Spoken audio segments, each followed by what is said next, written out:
Convido o Rodrigo e ele. O Instagram não põe ele.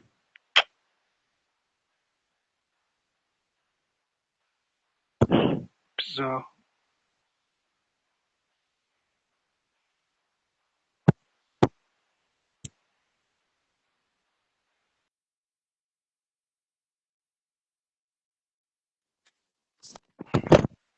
Aí entrou. Agora sim. Eu não sei o que aconteceu aqui. Pois é.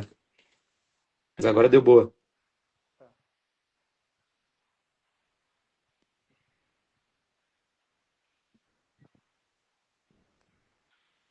Não sei se espero mais um pouco. Você me ouve bem? Sim, te ouço bem. Você espera mais um pouco, mais gente entrar, eu já começa agora. Eu precisava sair até as 9, então. Não, sim, sim. É... Bem, só então fazendo só a iniciação, só explicando o que é. Se alguém estiver entrando agora, meu nome é Leandro Pacheco, o espaço do Instagram da Vika foi sediado a mim para fazer essa live. A gente está, eu e ela somos agentes realizadoras da MPC Filmes, do Cinema em Movimento, esse projeto que é um projeto de exibição de impacto cultural de filmes que vão tratar de assuntos pertinentes. E tratando mais aqui do filme em questão, que é o Castanhal, documentário de 2019, 2019 ou 2020? 20. 20, mas gravado em 2019. Isso. Gravado em 2019, pelo Rodrigo, que vos fala, e Rodrigo e, desculpa, eu não anotei o nome do O segundo diretor. Marques Casara. Marques. Marques. É, isso. Sobre isso, sobre a dupla direção, exatamente qual foi a função de vocês em O assinar? Marques é. Bom, é, primeiramente, boa noite, né?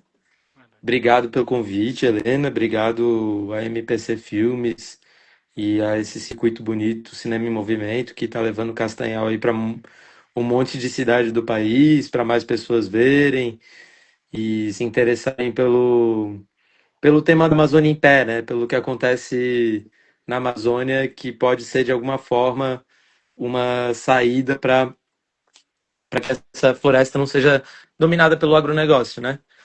Bom, o Marques Casara é co-diretor desse filme e ele é sócio, dono da Papel Social, que foi a organização contratada pela Organização Internacional do Trabalho e num termo de parceria com o Ministério Público do Trabalho para fazer uma investigação sobre as condições de trabalho na cadeia produtiva da castanha do Brasil.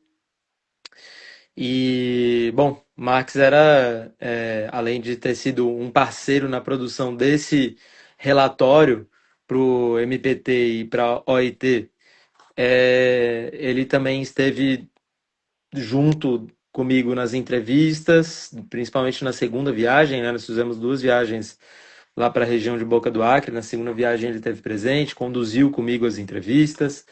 Então, é isso, foi uma parceria super presente, mas o Marx é o, digamos assim, o coordenador geral dessa pesquisa e da papel social que detém os direitos autorais do filme.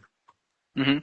Sim, então ele nasce como uma pesquisa, não como um filme, né? O filme ele é Exatamente. gravado, o filme ele vem como um projeto posterior. Exatamente, é. A gente então começa a fazer uma pesquisa sobre a castanha do Brasil para identificar os principais aspectos dessa cadeia produtiva, que são Uhum. em que condições que essa castanha é produzida, chega ao mercado, quais são os atores que levam a castanha até o mercado, quem é que produz industrializados a partir dessa castanha, quem é que exporta e quem é que importa a castanha pelo mundo. E a gente identificou vários comportamentos interessantes e importantes na cadeia produtiva da castanha. Uma desigualdade absurda entre quem trabalha na base da cadeia produtiva, então quem é coletor de castanha, as famílias ribeirinhas da Amazônia, porque a castanha só dá na Amazônia brasileira, na Amazônia peruana e na Amazônia boliviana. Bom, na Amazônia de um modo geral, né?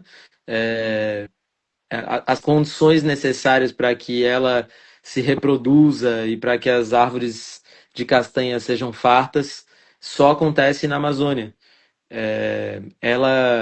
A castanha do Brasil é um produto conhecido há muito tempo, há séculos.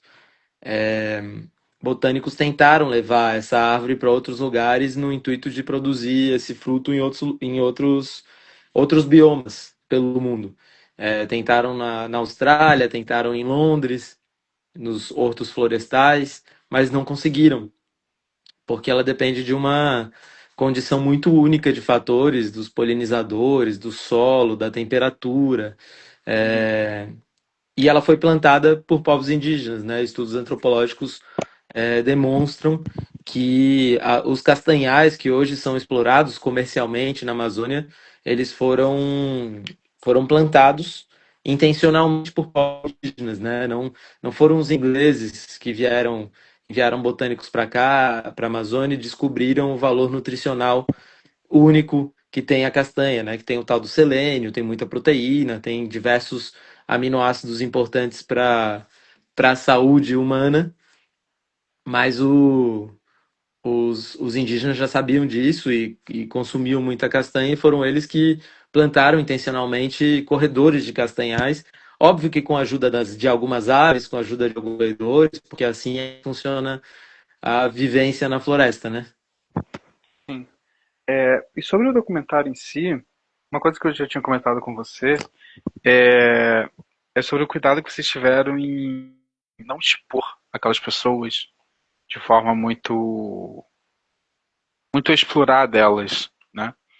É, isso acaba soando uma pergunta meio entrevista, mas essa sua experiência em documentar algo, em fazer para além de fazer, para além de simplesmente documentar, fazer uma obra disso, você tinha isso em mente em como fazer isso? Porque um estudo antropológico é uma questão muito perigosa de se fazer e muito esquisitos.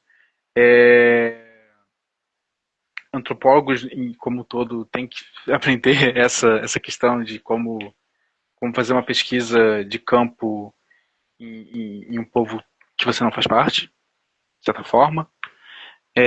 Mas eu fiz esse cuidado muito grande no filme em não explorar, de certa forma, aquelas pessoas é, é, em prol simplesmente da obra, né? Porque, enfim, nasce como um estudo e se torna um filme depois, né? Então eu queria que você dissesse um pouco sobre isso, assim, qual a sua opção. Acho que um aspecto fundamental, Helena, nesse sentido, é que nós permanecemos um tempo considerável, assim, né? A gente Uhum. conseguiu, entre as duas idas, ficar cerca de 45, 50 dias nos territórios que a gente visitou. Então, e também os tempos amazônicos, né? Aquilo que a gente conversou em outra oportunidade, que é isso, assim, muito tempo de presença, na presença daquelas pessoas, aos poucos as energias vão se equilibrando e a gente vai entrando em outro nível de tranquilidade com a presença do outro, que acho que é mais difícil fora desse contexto, né? Essas pessoas que nós entrevistamos, de um modo geral, estavam muito afim de falar, porque a gente encontrou um contexto em que essa prática secular, no sentido de que dura séculos mesmo, a coleta da castanha, e ela é feita da mesma forma há muitos e muitas décadas, é, ela está ameaçada por conta do avanço do agronegócio sobre a floresta. Então, as famílias estão, além de toda a cadeia produtiva muito desorganizada, um pouco do que eu falei na resposta anterior, né? Da cadeia produtiva muito desorganizada, as famílias muito dependentes de agentes chamados atravessadores, que são pessoas que compram a castanha pelo menor preço possível ao negociar com as famílias coletoras e vendem no maior preço possível para indústrias alimentícias, para outros atravessadores maiores. É uma cadeia extremamente informal em que aquelas pessoas que a gente encontrou lá dentro da floresta, acampadas com as suas famílias, que muitas vezes se endividam para ir para lá, se endividam em 10, 15, 20, 30 mil reais em adiantados, né? Comprometem já a sua renda anual se não conseguem coletar castanha suficiente, ficam endividados de um ano para o outro. Essas famílias que arcam com todas as incertezas da cadeia produtiva, que é picada de cobra, buraco, onça, levar um coco de castanha na cabeça, porque nessa época as castanhas, é isso, né? A castanha precisa cair no chão para ser coletada, porque são árvores gigantes, das mais altas que tem na Amazônia. Então, corre-se o risco de um coco desse de castanha cair de 30, 40 metros na cabeça de uma pessoa, essa pessoa está lá no meio da floresta, não ter um recurso a um hospital, a nada. Essas famílias que arcam com todos esses riscos, elas estavam muito afim de falar. Isso foi um grande diferencial. A gente também conversou sobre o fato de que os porta-vozes das famílias são, de um modo geral, nessa região e que quiseram conversar conosco, os homens também, né?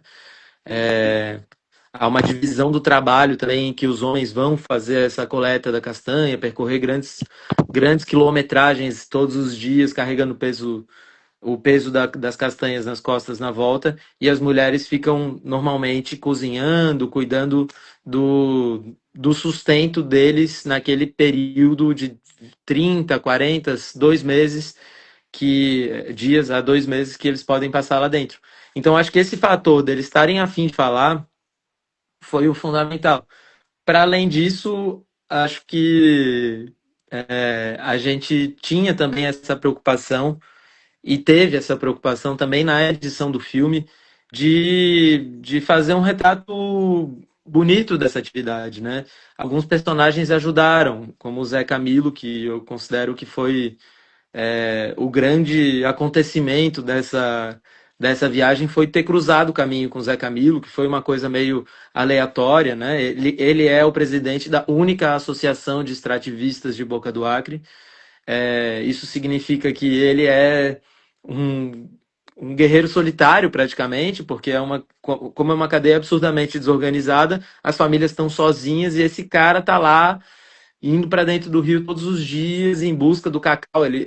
A associação dele é de cacau nativo, né? Um dos outros produtos do extrativismo da Amazônia. Indo atrás das famílias que coletam o cacau para organizá-las, para dar mais condições, para que elas peguem um preço melhor, para que ano a ano elas vão adquirindo melhores condições de vida. Esse cara, ele foi um grande achado, porque ele tinha uma relação com a atividade do extrativismo e uma conexão com o que isso representa para o futuro da floresta e do mundo muito bonita. Então a gente, à medida em que dá prioridade para a fala dele e a fala dele conecta as outras falas, ela também coloca todas aquelas outras famílias de castanheiros que tinham uma relação também bonita com a floresta para contar, mas tinham muitas reclamações para fazer num lugar num outro lugar, né? Que não é só esse lugar da pessoa que se queixa e que está numa situação difícil, né? De um modo geral, a gente tentou também valorizar as cenas que mostrassem a beleza dessa convivência deles entre si, com a natureza e com a própria atividade de coletar castanha. Mas a verdade, Helena, é que eu acho que sempre se corre esse risco sendo o outro, né?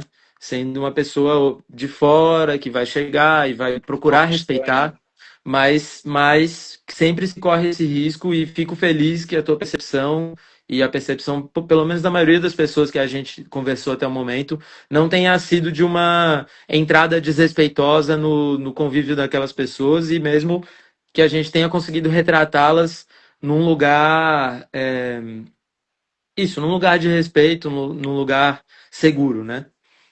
Uhum.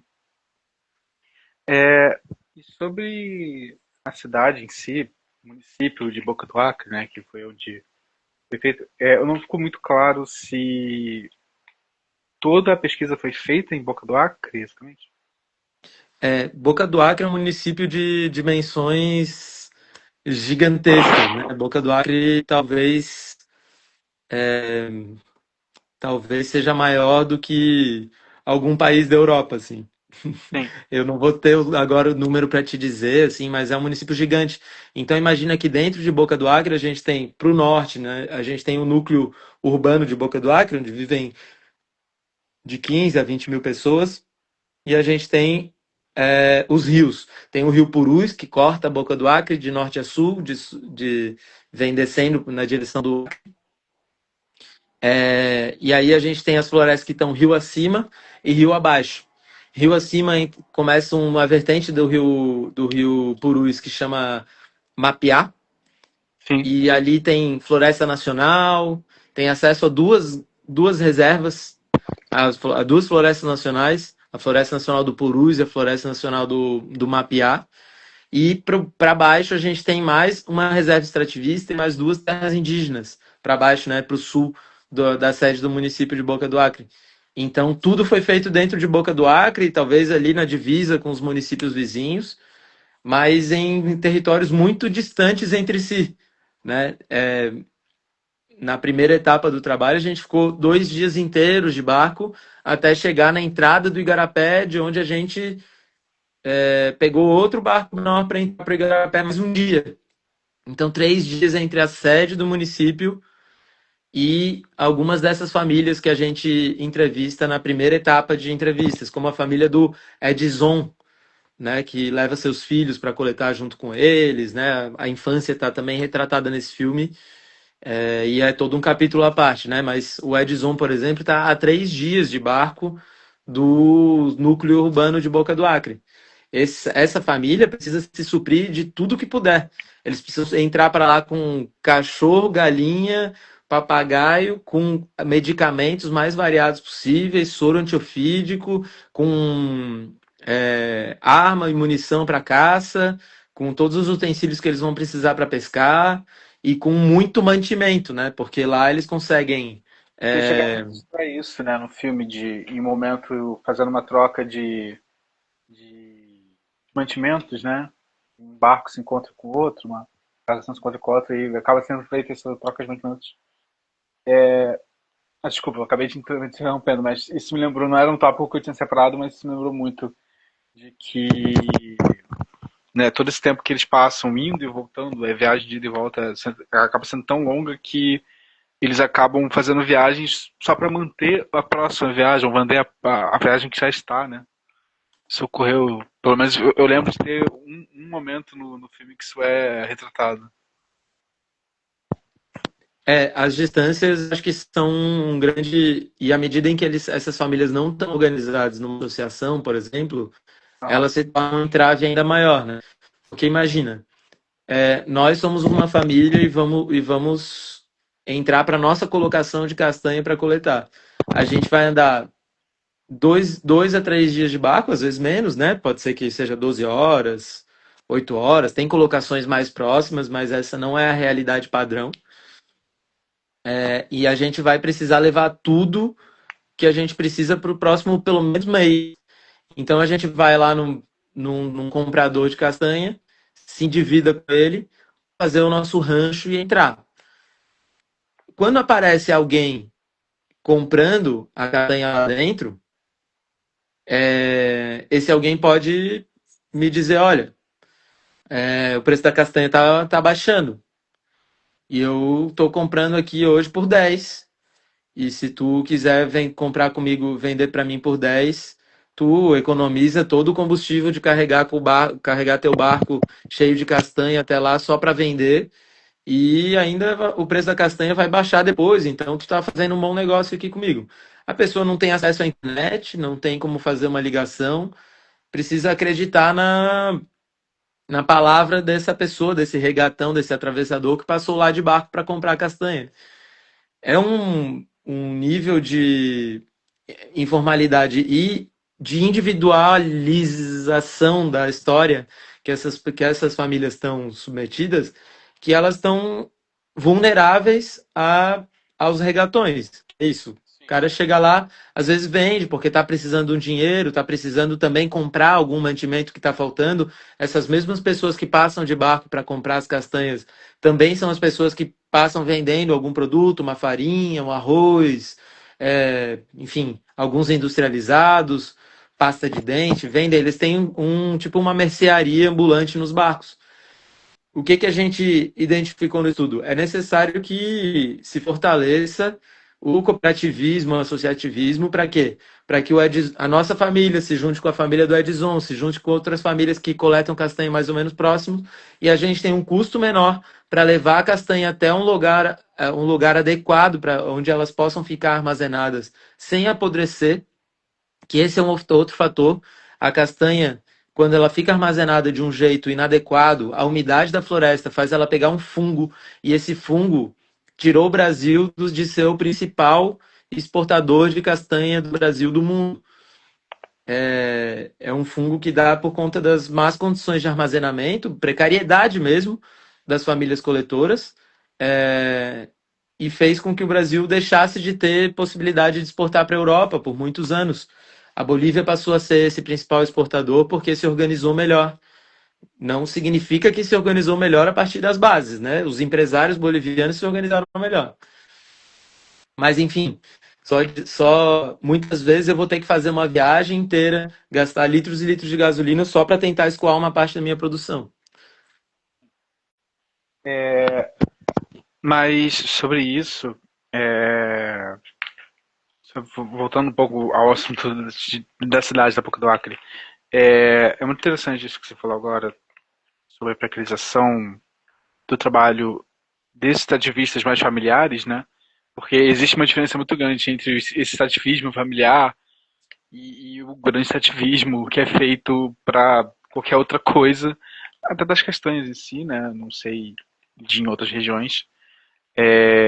Mas, fazendo uma pesquisa rápida sobre a Boca do Acre, diz que ela foi fundada por estativistas de castanhas e seringa, né? E de seringueiros. Agora,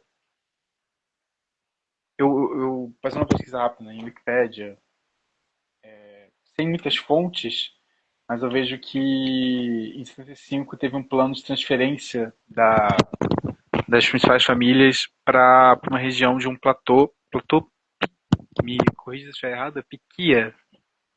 Piquiá, e que quase ninguém foi. Talvez justamente por essa questão de por que vamos nos mudar para uma região onde não temos o nosso trabalho, né? Então, estamos tendo muitos problemas com alagamentos nas nossas casas, mas não temos como sair daqui para um platô onde não se terá o nosso trabalho, não se terá o nosso sustento, né? Uhum. Isso é uma questão que vem desde os anos 70, vem de muito tempo. E como o filme foi gravado em 2019, de lá para cá teve muita mudança. Muita mudança. E pesquisando sobre Boca do Acre agora, eu não sei se você acabou acompanhando isso, mas teve uma missão policial lá que, em que deflagraram um esquema de corrupção tremendo, onde era feita a venda de, de terrenos por meio de documentos frios, né? Isso é uma coisa que você já vinha avisando lá desde 2019. E eu achei engraçadíssimo, de certa forma, de uma forma trágica, a reportagem que eles esclareciam, que eram 900 hectares matados, bloqueio de 70 milhões de multas. E não disseram quem era. A reportagem diz, em todos os níveis, os efeitos do desmatamento, os bens que foram bloqueados, as terras que foram, de alguma forma, reapropriadas ou proibidas de se fazer as atividades que estavam fazendo, mas os nomes dos responsáveis não é dito. Isso é bizarro, trágico, enfim. É, é... Mas lendo a reportagem que saiu, foi mês passado, foi em setembro, Uhum. eu tava literalmente vendo uma continuação do filme. Tava vendo uma continuação do seu trabalho. E você tinha comentado isso antes, sobre a sua vontade de voltar lá, né? Uhum. E, o quanto disso mudaria? Você ainda tem essa conexão de lá? Você ainda tem tipo um contato direto com a região e com o trabalho deles? Pô, muitas camadas, né, que tu trouxeste. Só para comentar do início sobre o lance da fundação de Boca do Acre, é, é isso. A castanha sempre foi uma atividade secundária à seringa. A Hum. seringa era o que dava dinheiro, é o que levou todas essas famílias para lá. Havia uma corrida mundial pela seringa, pela borracha, né? Foram alguns ciclos de incentivo estatal para essas famílias ocuparem essas regiões. Então, enfim, ainda hoje a seringa está presente lá, mas já praticamente não tem muito valor comercial. Então, a castanha acabou tomando um protagonismo, sendo que ela sempre foi uma coadjuvante. Em relação à questão urbana de Boca do Acre, que está expressa nessa mudança da sede do município da parte baixa para a parte alta, acho que ela expressa de alguma forma como é pensado o desenvolvimento dos municípios amazônicos. Assim, eles precisavam criar um lugar seguro para ter uma sede de poder, mas essa sede de poder até hoje está a serviço de um modelo de desenvolvimento que é pró-desmatamento. Não se diz dessa forma, mas eu ouvi deles claramente que o nosso negócio aqui é o gado. Essa operação que prendeu, não sei se nem se prendeu, né? Mas enfim, que Não diz que prende. desmantelou Não, ela não diz que prende. Ela faz uma busca e apreensão apenas. Mas de uma enfim. quadrilha que desmatou 900 hectares, né? 900. 900 hectares é muito pouco para o tamanho do desmatamento que teve nesse município na última década. A gente pode fazer essa comparação e ver que, tipo, isso aqui é uma operação formiguinha perto do potencial de, de avanço criminoso sobre a floresta que tem em Boca do Acre. Tem uma BR que passa lá, e a partir dessa BR foram se formando os. Oi? Qual BR? Eu acho que é o nome da BR, vamos ver.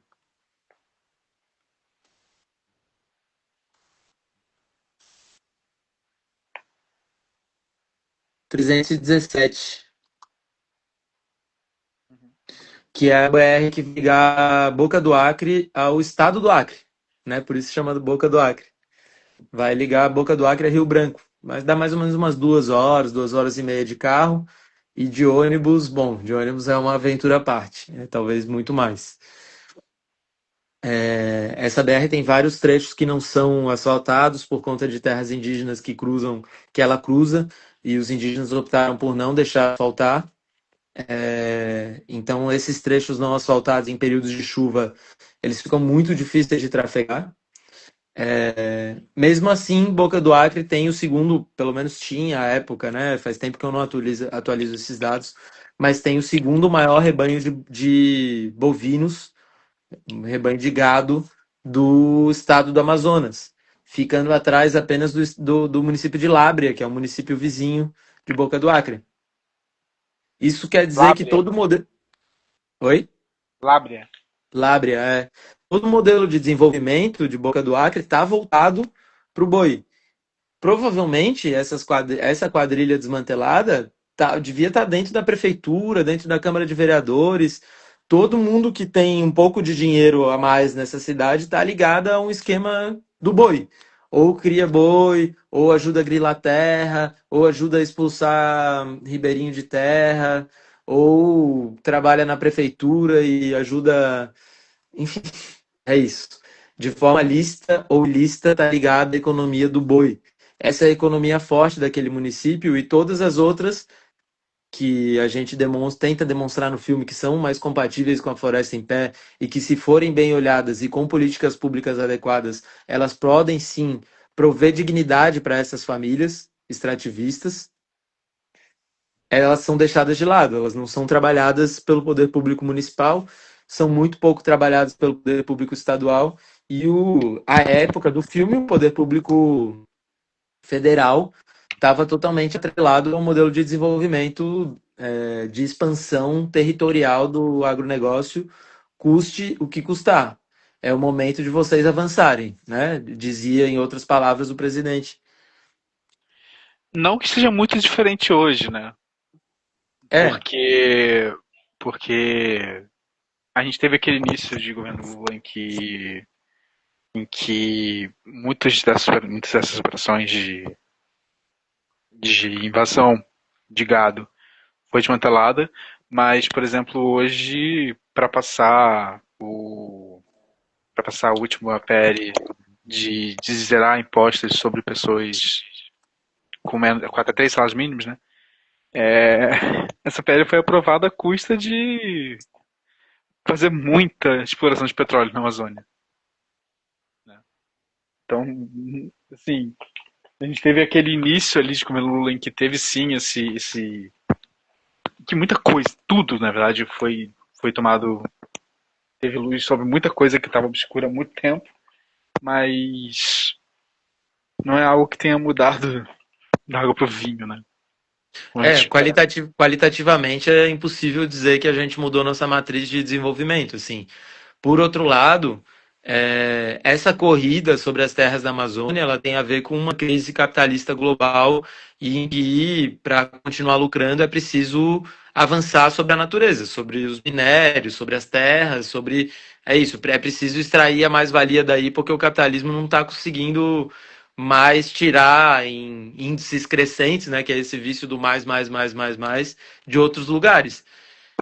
Também não dá para dizer que é totalmente a mesma coisa, né? Tipo, a gente não, tinha um ministro do Meio Ambiente, Ricardo Salles, hoje temos uma Marina Silva, temos uma estrutura de fiscalização que vai se remontando aos poucos, mas realmente a passos muito mais lentos do que deveriam e sem discutir algumas questões estruturais que deveriam ser da ordem do dia, como, por exemplo, a discussão do futuro da nossa matriz energética, que inclui não perfurar um santuário que é o estuário do Rio Amazonas, né? Não perfurar esse lugar, já está tudo perfurado, mas a gente também, de alguma forma, sabia dessas limitações de cunho desenvolvimentista que o governo Lula poderia prometer, né? sim. Você falou Ricardo Salles, eu até abaixei a cabeça aqui porque esse nome estava tava guardado na minha mente, eu não lembrava. É, mas. Ai, eu esqueci aqui. Ah, sim. Não, é porque você tinha comentado sobre a BR, que ela passava sobre terras indígenas e você comentou que muita coisa ali está ligada justamente à política local, pessoas que estão dentro da política local. Isso me lembrou um filme que não tem um contexto amazônico, ele tem um contexto mais ali para o centro-oeste. Fogaréu, o nome, não sei se você conhece. Ele é ficção, um filme de fantasia até, de 2022, e ele vai tratar, entre muitas questões, justamente disso, de poder local que, que, que controla essas, esses ativismos ilegais e invasões de terras indígenas. E é muito interessante porque esse filme ele não trata dessa questão como unicamente, mas uma, um sintoma, né, de um sistema maior.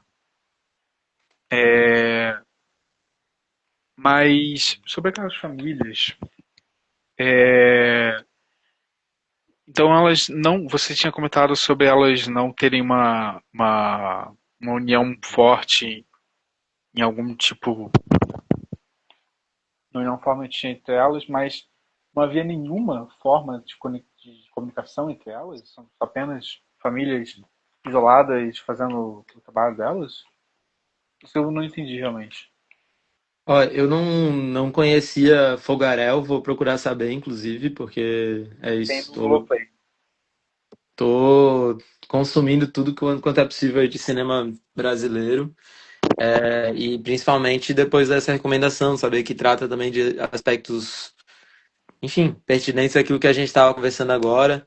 Eu acho que essa facilidade de penetração do poder econômico na administração pública desses municípios tem a ver um pouco com a fragilidade é, econômica desses municípios, certo? Tipo, não circula muito dinheiro e quando chega o dinheiro do agronegócio é muito dinheiro e é muito fácil de se estabelecer. Mas, ó, eu fui fazer aqui a pesquisa para a gente ter critério assim, de comparação. A área de Boca do Acre é de 22 mil quilômetros quadrados. A área do estado de Sergipe é menor, é de 21.9 quilômetros quadrados. Então é isso, a gente tem uma estrutura de administração municipal, né? Uma vereança, secretarias, prefeitura e uma arrecadação compatível com a de um município, por mais que seja um município com muitas cabeças de gado, uma arrecadação pequena, para dar conta de uma extensão da área do tamanho de um estado. Que Sim, é um estado do Brasil, mas é de um estado, certo? Então, torna-se um território muito, muito, muito vulnerável sem que haja políticas públicas de fortalecimento de outras lógicas econômicas para que essas façam frente à lógica econômica do agronegócio como uma alternativa viável mesmo. As pessoas se tornam facilmente aliciáveis para os trabalhos ligados ao desmatamento e ao gado, porque elas não têm opções. As áreas urbanas na Amazônia sofrem de problemas estruturais com lixo, com prostituição infantil, com drogas, porque se tornam inchadas da noite para o dia, porque essas famílias que estão lá com dificuldade de comunicação, com dificuldade de interação social, com dificuldade de botar os filhos para estudar, com dificuldade de ter uma renda e uma dignidade, elas estão sendo expulsas desse território, seja por opção, porque é foda, difícil de viver nesse isolamento, seja por violência ou por coação. Porque essas quadrilhas chegam lá com um advogado engravatado e dizem: Dona Helena, esse terreno é do seu Rodrigo e, como prova da boa vontade, ele ainda está pagando aqui R$ 5.000 pelo seu casebre aqui, pela sua casa, porque o terreno em si a senhora não tem nenhum direito sobre ele, está aqui no papel aqui, aí mostra um papel para a pessoa. Às vezes o papel é até esquentado, né? Às vezes é até um papel, enfim, um papel bem de grileiro mesmo. E a pessoa fica naquela assim, saio, não saio. Primeiro vem advogado, depois vai vir alguém que vai passar dando um tiro lá. Aí a pessoa fica assim, pô, eu aqui com meus filhos, vou ficar aqui e tal. E aí muitas vezes as pessoas saem. Então a gente tem cascos, núcleos urbanos inchados e cheios de problema de falta de estrutura, de condições, de políticas públicas para abrigar a quantidade de pessoas que abriga. Boca do Acre tem 3 lixões a céu aberto, pelo menos tinha a época que a gente foi. O problema do lixo é um dos problemas, né? Talvez até o mais fácil de resolver. Mas enfim, esqueci por que que eu estava fazendo essa introdução toda. Ah, por conta do isolamento das famílias. Na Sim. verdade, são duas lógicas. Não significa que essas famílias estejam isoladas o tempo todo, né? Normalmente, eles vivem em comunidades ribeirinhas, núcleos com 15, 20 famílias que habitam próximas, né? Então tem uma dinâmica social, muitas vezes, na maioria das vezes tem uma escola, ou se não tem nessa comunidade, tem numa comunidade vizinha, onde as crianças podem começar a estudar e tal. O entrave maior começa quando as crianças atingem idade de ensino médio, ou até de uma quinta série, sabe? Ou seja, um quinto ano hoje em dia, e aí começam a ter que ir mais longe para estudar, mas elas se isolam no momento da coleta da castanha. Então a nossa casa fica na beira do rio, e aí no momento da coleta da castanha a gente vai para uma colocação de castanha, porque tem uma diferença muito grande entre a Amazônia do inverno e do verão amazônico, né? Quando a Amazônia está cheia, os rios estão cheios, e quando os rios estão vazios. Então, no inverno amazônico, que é o nosso verão, né? O verão do Brasil, os rios ficam cheios, é época de chuva, e com os rios muito cheios, os igarapés se enchem, e aí esses castanhais que ficam nas regiões mais altas da floresta tornam-se acessíveis de barco, coisa que seria praticamente impossível fazer só de trilha e por caminhada na época da seca. Quando eles se tornam acessíveis de barco, as famílias vão para essas colocações, que são colocações históricas, como eu disse, muitas vezes próximas de seringais também, né? Então, onde já há uma estrutura de permanência, claro que é refeita, né? A cada tempo ela é refeita, mas umas casas elevadas e normalmente sem paredes, assim, né? E com telhado, onde as pessoas atam as redes e ficam aí acampadas nessas condições por um mês, 2 meses. Nesse Sim. momento, elas ficam isoladas, mas fora disso, não se trata de um É isolamento, né? quase, é quase um contexto nômade, né? Quase, É muito exato, é quase. uma migração anual que elas fazem para ir coletar castanha. É, eu tinha mais tópicos aqui para falar, mas eu acho que a gente está chegando, já são 9 horas. Eu então acho que é melhor já ir concluindo ela. Antes de pedir a sua conclusão, faremos uma próxima live, dia de 21, para discutir ainda esse filme, com o Diogo Melo. Ele é museólogo lá do Pará, professor, professor formado na UFPA e com doutorado na Unirio. E, para além de museólogo, ele tem especialização em conservação florestal. E as pesquisas dele são justamente as questões de musealização florestal, o que é bizarro, porque temos ecossistemas que já não existem, já foram completamente destruídos, e se usa a necessidade de preservar a memória desses ecossistemas. Então, eu queria perguntar se você tem alguma pergunta ou algum tópico a levantar nessa questão, como ela poderia se conectar ao filme, ou então aí a própria Diogo. Ah, eu faria essas duas perguntas, né? Uma que eu já mencionei aqui, que é a intencionalidade dos povos indígenas no plantio e na formação das florestas e da forma como elas são, como elas fornecem sustento aos povos ribeirinhos e os meus próprios indígenas de hoje, então, os próprios castanhais como prova disso. E a outra pergunta que eu acho que vale a pena fazer a ele é sobre assim, o simbolismo desses, a gente chama de, como é que chama? De deserto. Ah, esqueci a expressão, acho que é deserto de Castanhais. É quando toda a floresta está derrubada e só as castanheiras ficam em pé. Uhum. Sim, É, isso parece um acho que filme, né? tem. Hã? Aparece muito no Parece. filme, exatamente. Aparece várias imagens só das castanheiras em pé sozinhas, assim. Acho que dá para ele versar um pouco sobre a importância dessa espécie da castanheira para a Amazônia a partir dessas figuras, né? Elas permanecerem em pé enquanto todo o resto foi queimado e transformado em pasto. Elas figurarem como essas guardiãs da floresta, sabe? as que resistem até o último, até o fim. E além de serem umas das mais altas, além de serem umas das mais vistosas, além de darem esse fruto tão nutritivo, né? Acho que faria essas perguntas. Sim, eu vou deixar ela anotada. A live será no dia 21, ainda não tenho por onde iniciar ela. Mas no mais é isso. Você tem alguma conclusão? Poxa, Helena, eu queria de novo agradecer pelo espaço, por estar aqui debatendo comigo de novo, pelo olhar cuidadoso e curioso que tu tiveste sobre o filme. Então, agradecer também a ti, pessoalmente. E como mensagem final, acho que dizer que Castanhal trata de uma incompatibilidade entre dois modelos de desenvolvimento que estão muito em disputa no Brasil.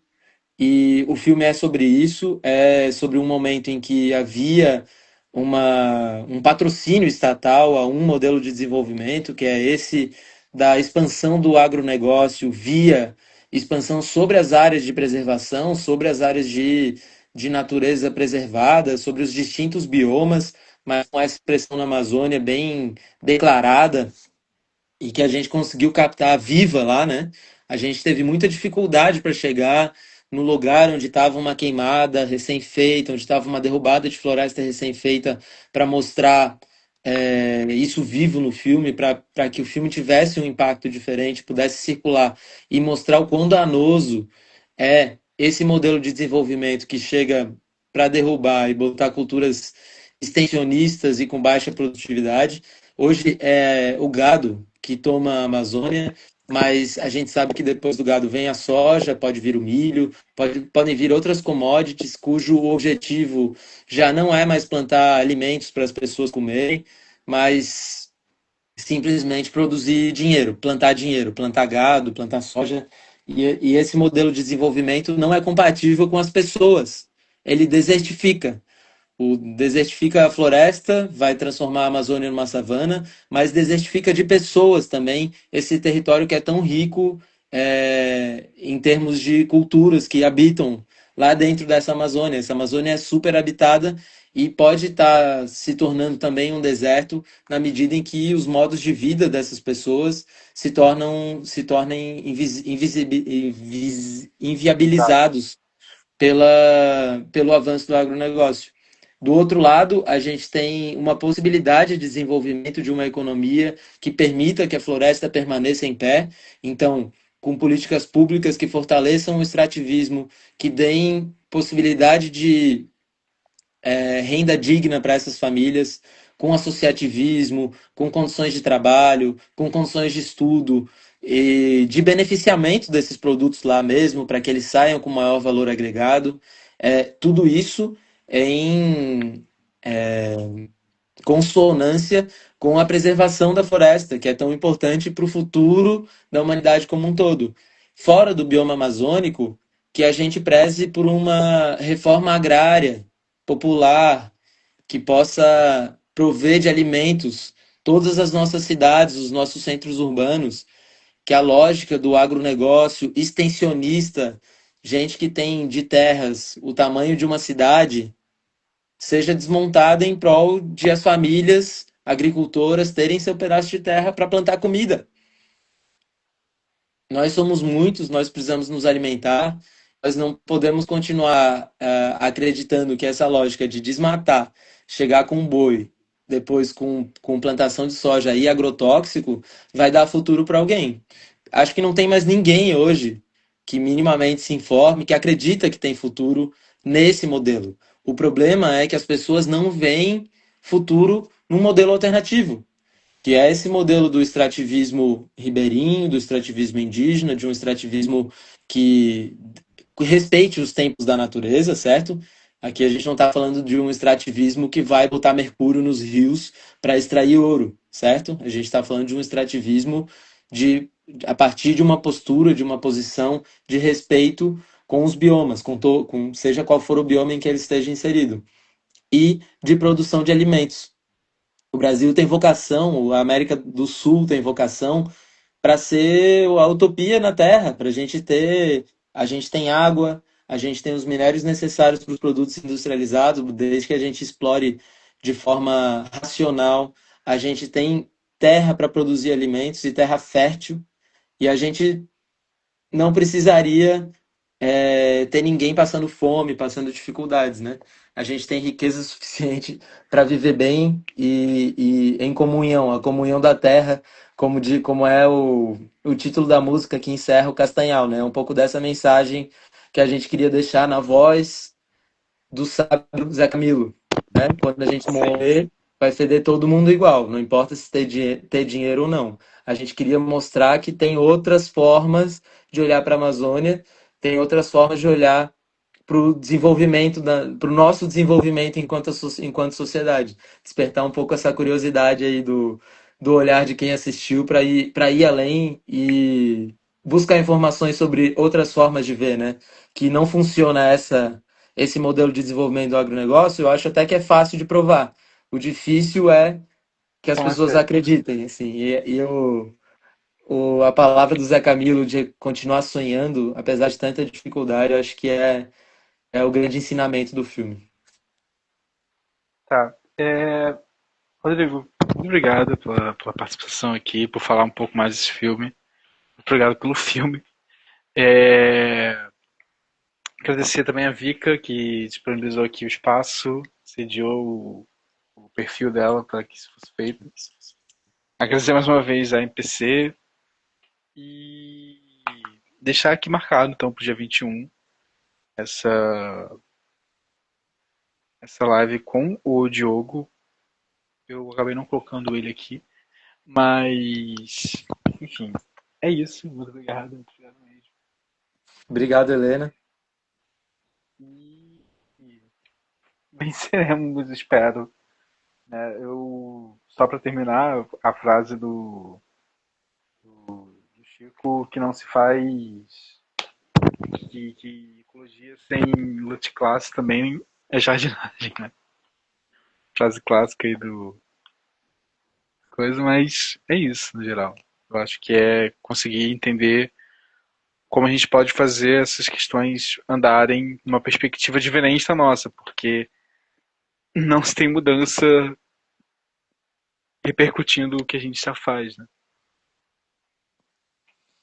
Mas é isso. É Obrigado. isso. Encerrando Muito aqui. obrigado pelo espaço. Um grande abraço e até uma próxima. Bom debate com o Diogo. Tô curioso. Será dia 21 às 18 horas também. Obrigado. Valeu. Abração.